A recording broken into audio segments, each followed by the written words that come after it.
Para nila ino-order. Ano pong link? May Shopee link kayo ng ano nyo? May link ka nito?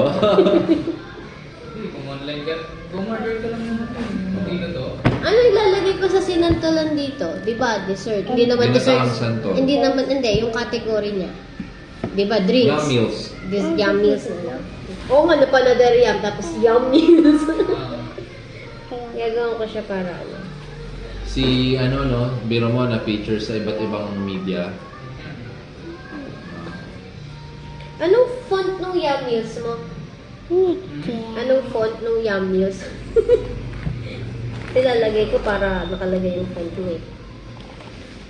Yum meals. Isang M lang yun, di ba? Tama ba?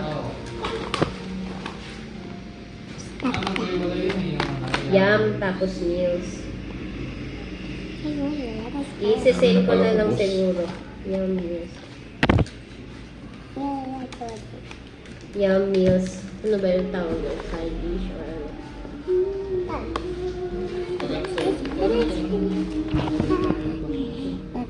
Kung may dila na